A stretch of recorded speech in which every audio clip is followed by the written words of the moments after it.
Somewhere between 20 and 25 years ago, there was a group of us here in the church who had all had various experiences with poverty at different times in our lives.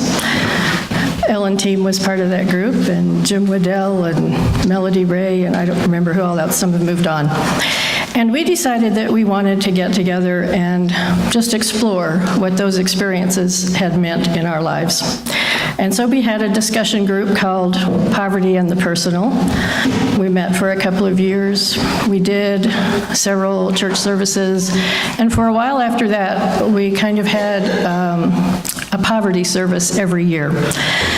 And after one of those services, I heard a member of the congregation who was one of our beloved elders, and she said, "Well, I guess we should think about poverty once a year." And that comment has haunted me a little bit ever since, because I think about poverty a lot. I have worked on poverty a lot, and I think we should all be concerned about poverty.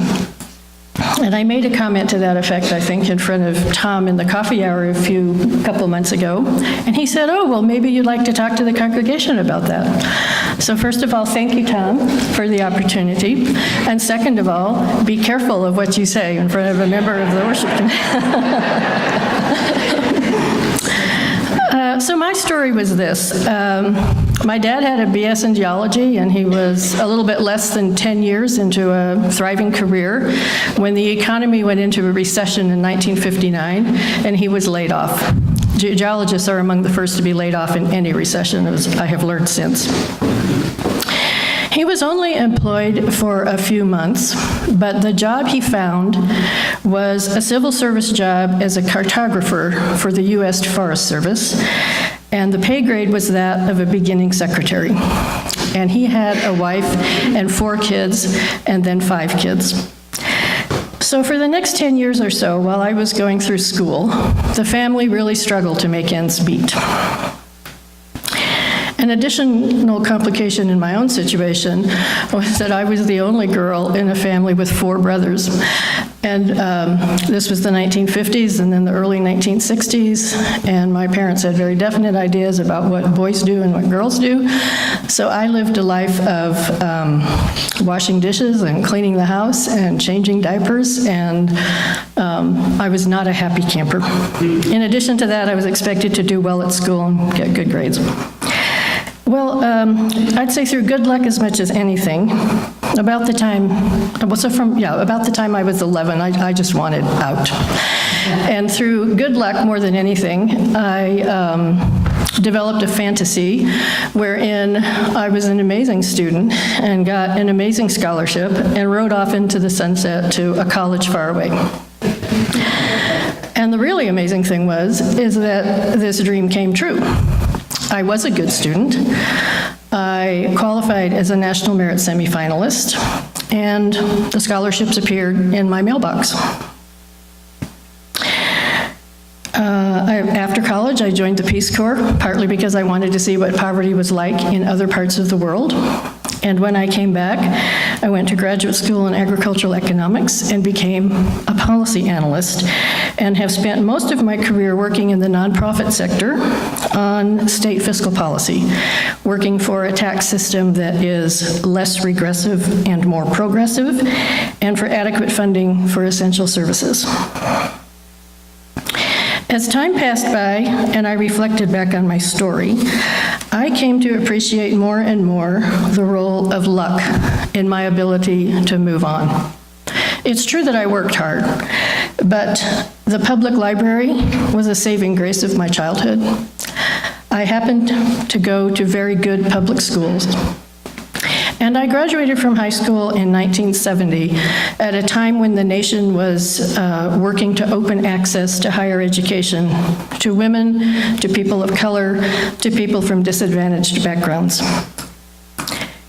And to this day, I don't know what I would have done if I had not gotten a scholarship and been able to go away to college. And I will always be grateful to the communities that made that possible. So for me as an individual, as I've described, it appeared to be good luck. But if you think of it from a larger perspective, these were community supports, the results of policy decisions provided by the places I lived. The community had been there for me, and I wanted it to be there for others too. I should also say that for me, these issues, as you can perhaps tell by some of the readings in the children's story, have always been tied up with the American dream and the American experience in democracy. I've been fascinated by American history since I was a child, and I want to continue to see our country can struggle to be better and better.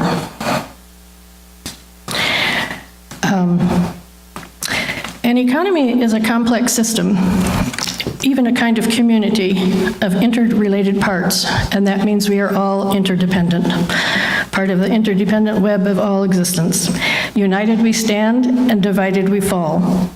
This brings me to a second and final concern I want to discuss as briefly as I can, since it's a very big topic, and that is the growing gap between the rich and the poor, which is more or less the topic of distributive justice, how rewards and costs are shared by, distributed across group members.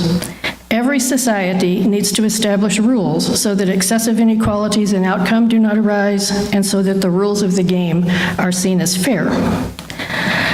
Of course, there are different ways of defining rewards, inequalities, outcomes, fair, and so on. So it is an ongoing and never-ending discussion. In the American context, our notions of distributive justice developed right along with the budding nation, informed by the values of the Enlightenment that informed the founding generation, and right along also with the rise of capitalism. Remember that Adam Smith's Wealth of Nations, with its notions of free enterprise and laissez-faire economics, was published in 1776. John M. Brewster was a professor at Harvard from about 1920 through the 1950s. He was known as a philosopher among economists, and he did a lot of work trying to understand the American creed, as he and others have called it, including our predominant ideas around distributive justice. He saw the work ethic, the American work ethic, as having three parts. First, there was the work imperative. Work is not predetermined by birth. An individual's worth, is not predetermined by birth, but by the work that you do, which was an Enlightenment idea. Proficient work was the means to respect. It didn't matter so much what you did, but how you did it. A unique, and at the time of our founding, also new concept of distributive justice was this, that society owes to each individual the equivalent of his contributions. That is, the more you work and the better you work, the more you earn. And secondly, equal access society owes to each individual, equal access to the means necessary for developing one's creative potential to the fullest extent possible, often called the justice of equal opportunity. And thirdly, there was a belief that human capacities are quite capable of improving without limit the lot of the common man. Indeed, to believe less would be to put a ceiling on the American dream and to belittle the promise of American life. In a nutshell, these lofty ideas gradually worked out this way. We as a society made a commitment to provide a public education to all children so that they reached the brink of adulthood with the skills to capitalize on their innate abilities and prepared to run the race of life. And then we set them free to more or less do just that. Brewster, however, went on to note that in return for great freedom to pursue our individually chosen lines of work, we as a society were prepared to, and did, tolerate huge inequalities in income.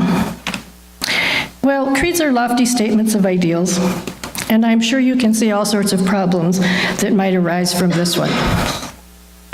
Brewster noted that at the time of the American Revolution, America was a nation primarily of yeoman farmers and shopkeepers, and the labor of a farmer or shopkeeper and his family set a natural limit on how rich a man and his family could become. That was changing, even at the time of the American Revolution.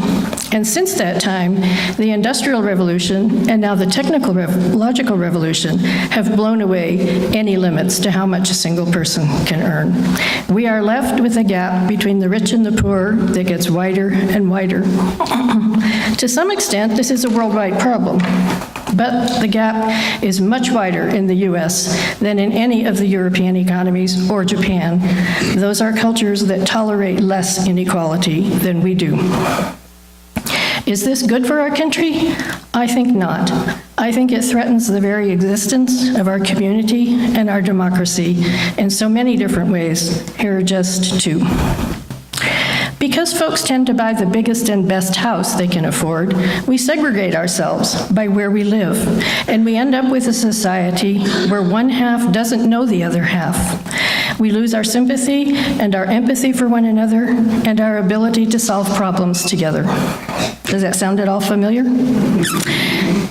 Secondly, political power becomes aligned with wealth, which also destroys the Commonwealth and which I think threatens the very foundation of our democracy. So what can we do?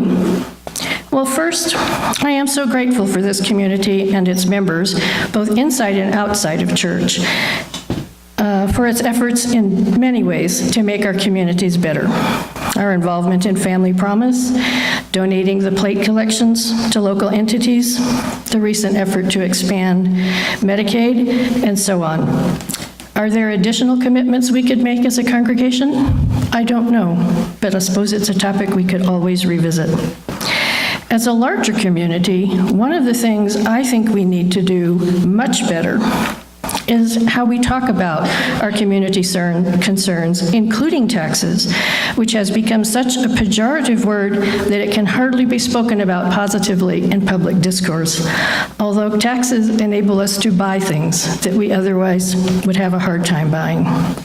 I recently heard author-journalist Eliza Griswold speak of our crumbling infrastructure and environmental degradations caused by things like fracking as our public poverty or our common poverty, which I think is an intriguing concept to explore.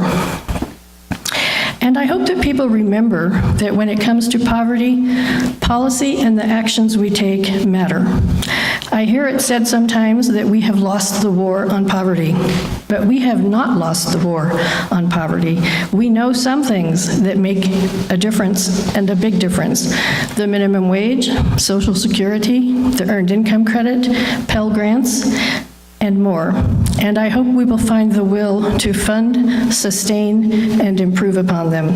Thank you, and thus it be.